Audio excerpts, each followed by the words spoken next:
नमस्कार दोस्तों, GNS news में आपका स्वागत है। हर उपयोगी जानकारी और काम की खबर से अपडेट रहने के लिए अभी सब्सक्राइब करें हमारे चैनल को और साथ में बेल आइकन भी प्रेस कर ले और वीडियो को ज्यादा से ज्यादा दोस्तों में शेयर करें। तो चलिए बढ़ते हैं खबरों की ओर। जी हां, आपको बता दें केंद्र सरकार छोटे किसानों को बड़ी खुशखबरी देने जा रही। 2024 के चुनाव के मद्देनजर पीएम मोदी पीएम किसान की रकम को 6,000 रुपये से बढ़ाकर 8,000 रुपये कर सकती है। मीडिया रिपोर्ट के अनुसार केंद्र सरकार छोटे किसानों के लिए वर्ष में 3 किस्तों के रूप में दी जाने वाली प्रधानमंत्री किसान सम्मान निधि की रकम 6,000 रुपये से बढ़ाकर 8,000 रुपये करने की विकल्पों पर विचार कर रही है।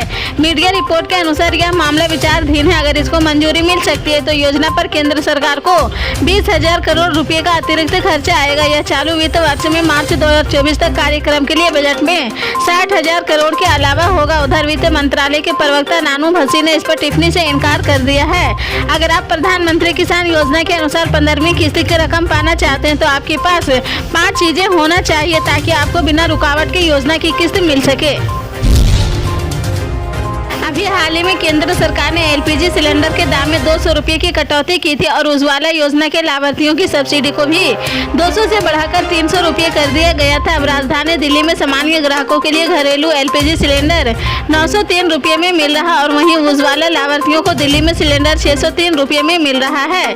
लेकिन भारत में एक ऐसा राज्य है जहाँ पर घरेलू एलपीजी सिलेंडर की कीमत 450 रुपये है। जी हाँ, मध्य प्रदेश में शिवराज सिंह चौहान की सरकार ने अगस्त माह में ही प्रदेश के महिलाओं को 450 रुपये में गैस सिलेंडर देने का ऐलान किया था। वहां पर महिलाओं को गैस एजेंसी से सिलेंडर लेते वक्त पूरी रकम चुकानी होगी, लेकिन इसके बाद मध्य प्रदेश की सरकार सब्सिडी देगा। सरकार सब्सिडी के रूप में लाभार्थियों के खाते में डालेगी। आने वाले शनिवार यानी 14 अक्टूबर को आसमान में एक दुर्लभ नज़ारा देखने को मिलेगा। यह खगोलीय घटना एक गोलाकार सूर्य ग्रहण में है जिसे अक्सर रिंग ऑफ फायर कहा जाता है। यह अमेरिका के अधिकतर हिस्सों में दिखाई देगा। 2012 के बाद पहली बार इसे अमेरिका में शनिवार को देखा जाएगा। यह घटना तब होती है जब चंद्रमा सूर्य और पृथ्वी के बीच गति करता है, सूर्य को आंशिक रूप से छुपाता है, जिसे एक चमकदार रिंग का फॉर्मेशन हो जाता है। इस ग्रहण में रिंग ऑफ फायर भी कहा जाता है। बता दें कि फ्लायर सूर्य ग्रहण के दौरान सूर्य को देखने के लिए डिजाइन की गई स्पेशल आई प्रोटेक्शन के बिना सूर्य को सीधे देखना कभी भी सुरक्षित नहीं होता है।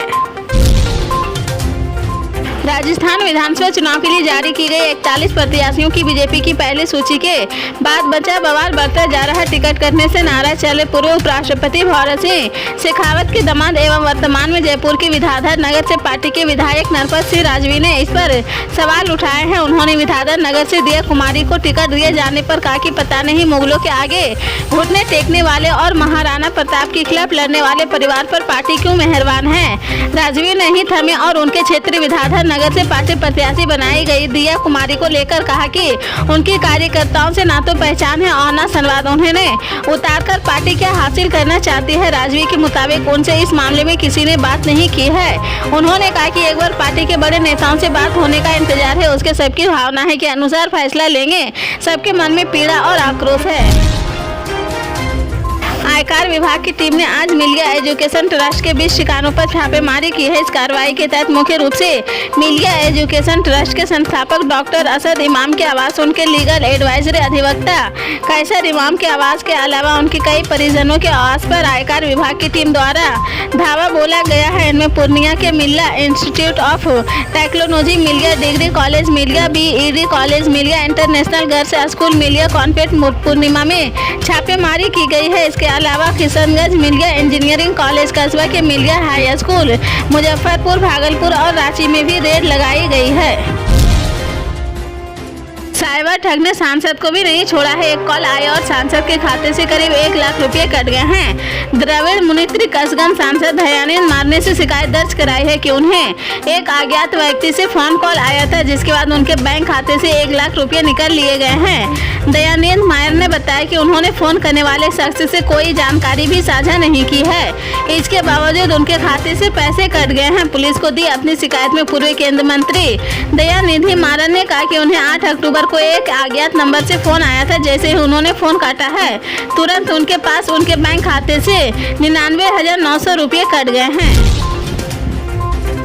दिल्ली के मुख्यमंत्री और आम आदमी पार्टी के संयोजक अरविंद केजरीवाल ने कहा कि आप विधायकों के खिलाफ 170 से अधिक केस दर्ज किए गए हैं और 170 में से 140 फैसले हमारे पक्ष में हैं। उन्होंने कहा कि बीते 2 साल में उन्होंने हमारे मंत्रियों और सीनियर नेताओं को गिरफ्तार करना शुरू कर दिया है। उनको संजय सिंह को गिरफ्तार कर लिया है और अमानतुल्लाह खान के आवास पर भी छापेमारी की है। केजरीवाल ने कहा कि मामला कोर्ट में है, इसलिए मैं ज्यादा कुछ नहीं कहूँगा, लेकिन अगर आपने मनीष सिसोदिया के केस की सुनवाई सुनी तो जज के बार कहने के बावजूद उनके पास एक भी सबूत नहीं था। उनके पास मनीष सिसोदिया के खिलाफ कोई सबूत नहीं है, इसका मतलब है कि पूरा मामला फर्जी है। दिल्ली के वसंत कुंज नॉर्थ इलाके में दिल दहलाने वाला मामला सामने आया है। यहाँ टैक्सी ड्राइवर को करीब 200 मीटर तक घसीटा गया है, जिससे उसकी मौत हो गई है। इस घटना के बारे में बीते रात करीब 11:30 बजे पुलिस को जानकारी मिली है। पुलिस सूचना के बाद मौके पर पहुंची तो एक ड्राइवर रोड पर गंभीर हालत में मिला है। उसके सिर पर गंभीर चोट थी। पुलिस को जाँच में पता चला कि टैक्सी ड्राइवर के कार बदमाश लूट रहे थे। जब ड्राइवर ने विरोध किया तो बदमाशों ने ड्राइवर पर हमला कर दिया है, जिसके बाद करीब 200 मीटर तक ड्राइवर को घसीटा गया है, जिससे उसकी मौत हो गई है। दिल्ली पुलिस ने धारा 302 यानी हत्या का केस दर्ज किया है। पुलिस इस मामले की जांच में जुटी है। अभी तक आरोपी फरार है। सिंगर और यूट्यूबर फरमानी नाज जितनी फेमस अपनी गायिका के लिए है, उतनी ही चर्चा उनके विवादों को लेकर भी अक्सर होती रहती है। 5 अगस्त को फरमानी नाज के चचेरे भाई 17 साल के खुर्शीद की चाकू मारकर हत्या कर दी गई थी। मामला रतनपुरी थाना क्षेत्र के गांव मोहम्मदपुर माफी गांव का है। जांच की गई तो सिंगर फरमानी नाज के पिता आरिफ भाई फरमान और 2 रिश्तेदारों जाकिर और फरियाद सहित 5 लोगों की संलिप्तता सामने आई है, जिसके बाद पुलिस ने 4 लोगों को गिरफ्तार कर लिया है। एक की तलाश अभी जारी है, लेकिन ये कोई पहला मामला नहीं है जिसे लेकर फरमानी नाज चर्चा में आई है। इससे पहले भी पिछले साल यानी 10 अक्टूबर 2022 को फरमानी नाज के भाई, पिता और जीजा पर डकैती का आरोप लगा था। मेरठ के सरधना थाने की पुलिस ने लूट और डकैती करने वाले 8 बदमाशों को गिरफ्तार किया था। भारत में कोरोना खत्म नहीं हुआ है। एक बार फिर देश में कोरोना वायरस के केस मिलने लगे हैं। पिछले 24 घंटों में कोरोना के 72 नए मरीज मिले हैं। इतना ही नहीं, एक्टिव केस भी बढ़कर 300 के पार हो गए हैं। स्वास्थ्य मंत्रालय ने बुधवार को यह आंकड़े जारी किए हैं। स्वास्थ्य मंत्रालय के मुताबिक देश में अब तक कोरोना के 4.49 करोड़ केस मिल चुके हैं। वहीं मरने वालों की संख्या भी 5.32 लाख तक पहुँच गई है। कोरोना से 4.44 करोड़ लोग ठीक हो चुके हैं। देश में रिकवरी रेट 98.81%। वहीं मृत्यु दर 1.18 है। अब तक देश में कोरोना वैक्सीन की 220.67 करोड़ डोज लगाई जा चुकी है।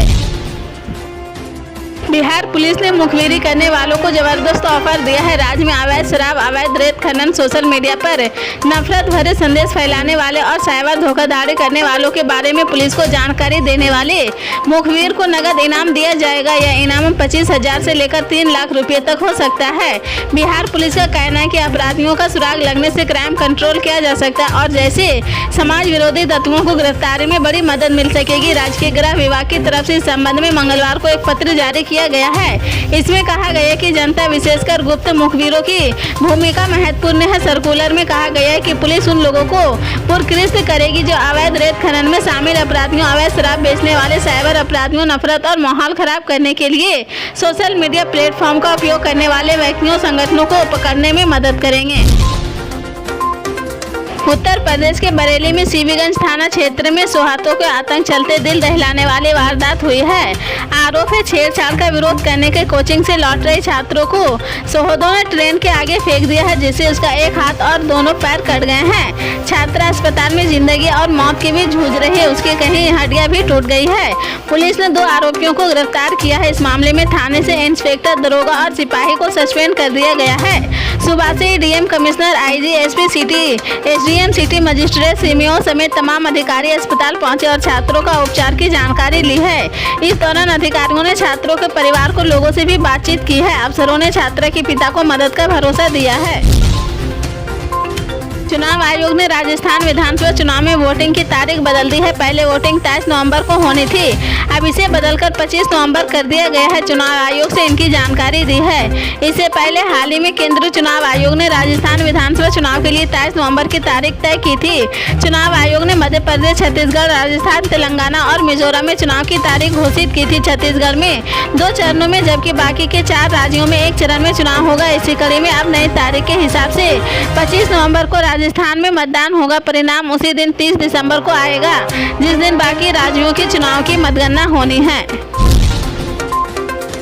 इजराइल में फलस्तीन के चरमपंथी संगठन हमास के लड़कों के हमले के बाद पिछले 4 दिनों से जंग चल रही है। पूरी दुनिया इजराइल और फलस्तीन के समर्थन को लेकर अलग अलग खेमे में बढ़ गई है। इस बीच भारत ने जहां इजराइल का समर्थन किया है, वहीं देश के कुछ राजनेताओं ने खुले तौर पर खालिस्तान का समर्थन करना शुरू कर दिया है। इसमें सबसे बड़ा नाम IMI के मुखिया असदुद्दीन अवैसी का है। माइक्रो ब्लॉगिंग साइट एक्स पूर्व पर बुधवार को एक पोस्ट पर असदुद्दीन अवैसी ने फलस्तीन जिंदाबाद के नारे लगाए हैं। हालांकि इसके साथ गाजा पट्टी की अक्सा मस्जिद की तस्वीर भी लगाई है। अपने ट्वीट में अवैसी ने लिखा है, गाजा का हाथ फलस्तीन जिंदाबाद, वायलेंस मुर्दाबाद। इस पर रुख स्पष्ट करते हुए अवैसी ने लिखा कि जिस वायलेंस मुर्दाबाद की बात कर रहे हैं वह मुख्य रूप से इजराइल और उसके सहयोगी संगठन और समूह की ओर से भड़काई गई है। पल पल के अपडेट जानने के लिए जुड़े रहें आप अपने GNS न्यूज चैनल से। मिलते हैं अगली बड़ी खबर के साथ, तब तक के लिए जय हिंद।